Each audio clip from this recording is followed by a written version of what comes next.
Have you ever found yourself haunted by thoughts of someone even when you wish they'd fade away? You move on with your life, meet new people, and dive into new experiences, yet their presence lingers like a ghost from the past. According to Carl Jung, these recurring thoughts are not random.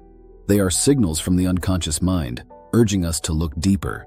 The human mind doesn't simply discard experiences like a machine. It holds onto what is emotionally charged, unresolved, or carries meaning sometimes against our will.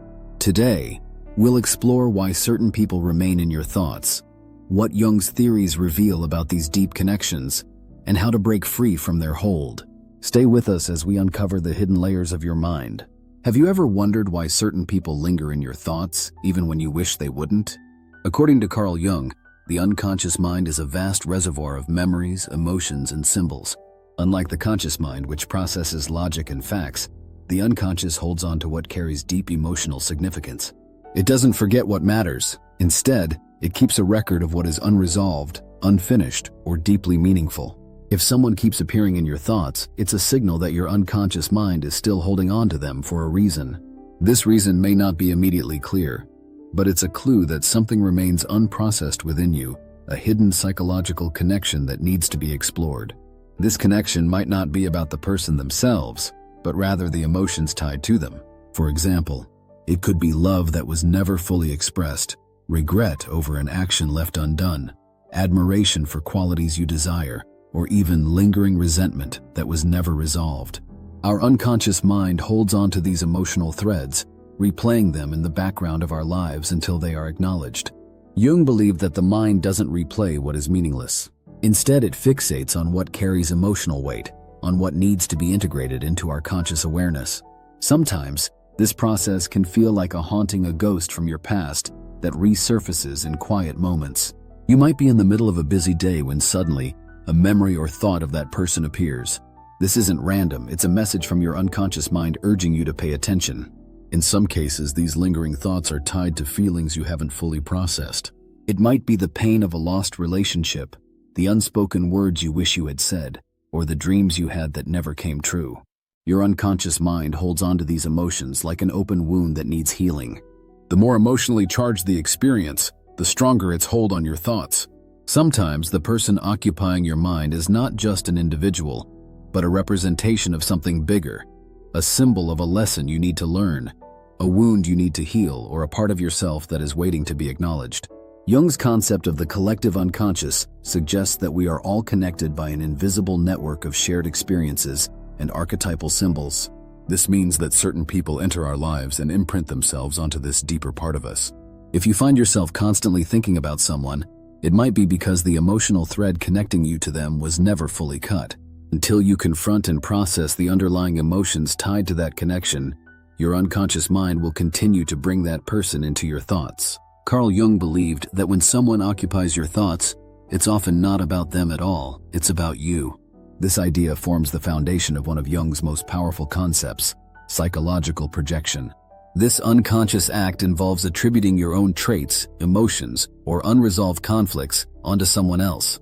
In other words, the intense reactions you feel toward others are often a mirror of something within yourself that hasn't been fully acknowledged. Imagine constantly thinking about someone who exudes confidence and charisma. On the surface, it might seem like simple admiration, but Jung would suggest that this person is actually reflecting qualities you long to develop within yourself. The attraction to their confidence isn't about them, it's about a part of you that yearns to feel more self-assured, more vibrant, more alive. On the other hand, if you find yourself irritated by someone for no apparent reason, it could be because they represent a quality within you that you struggle to accept. Perhaps they remind you of a trait you've suppressed, or an aspect of your personality that you've been taught to reject. This is the shadow side of projection, when we push away parts of ourselves that don't align with our ideal self-image. Those parts often appear in the form of people who trigger strong reactions. Jung believed that the key to understanding projection is self-awareness. The people who occupy our thoughts, whether positively or negatively, act as mirrors reflecting the hidden aspects of our own psyche. If we constantly see others as arrogant, for example, it might be worth exploring whether we are suppressing our own desire to be more assertive. If we admire someone's creativity, perhaps it's because we haven't fully embraced our own creative potential. When we recognize that our reactions are more about ourselves than the other person, we gain the power to change our perspective. Instead of viewing these individuals as sources of admiration, envy, or irritation, we can see them as guides pointing us toward the parts of ourselves that need attention and growth. By acknowledging and integrating these hidden aspects of our psyche, we break free from the cycle of projection. We stop attributing our feelings to others and start taking ownership of our emotions, which leads to a deeper sense of self-awareness and personal growth. Some emotional bonds run so deep that they feel impossible to break, even when we consciously try to move on. Carl Jung believed that these bonds become embedded in the unconscious mind, shaping our thoughts, behaviors, and even our sense of identity. In Jung's view, unresolved emotional connections continue to exert a quiet but powerful influence over us, drawing us back to memories, feelings, and thoughts tied to that person. Modern neuroscience supports this idea. When we form a deep emotional attachment, our brains create neural pathways that link that person to feelings of safety, love, or even pain. These neural circuits don't simply disappear when a relationship ends. Instead, they remain active, lighting up when triggered by a familiar scent, song, or memory. It's as if a part of our psyche remains entangled with that person, replaying old memories, searching for closure, or trying to make sense of what remains unfinished. Have you ever noticed how a certain song can instantly transport you back to a specific moment in time? Or how the scent of a familiar perfume brings memories rushing back, even years later? This happens because the mind stores experiences in emotional clusters, and a single trigger can bring everything back in vivid detail. The bond remains active because the emotions tied to it were never fully processed. According to Jung, the unconscious mind doesn't operate on the same timeline as the conscious mind. It doesn't care if it's been months or even years since the relationship ended. If something was left unresolved, it stays active beneath the surface, quietly influencing our thoughts and emotions. The mind continues to revisit these attachments because it's searching for answers, an understanding, a sense of closure, or perhaps the meaning behind why that connection mattered so much. Jung believed that acknowledging and processing these deep emotional bonds is the key to freeing ourselves from their grip. It's not about erasing memories or forgetting what happened. Instead, it's about facing the emotions tied to that person, allowing ourselves to fully feel and process what was left unresolved. Only then can we release the hold that unfinished attachments have on us and move forward with a sense of clarity and peace. According to Carl Jung, some people linger in our thoughts not because of who they are, but because of what they represent in our unconscious mind.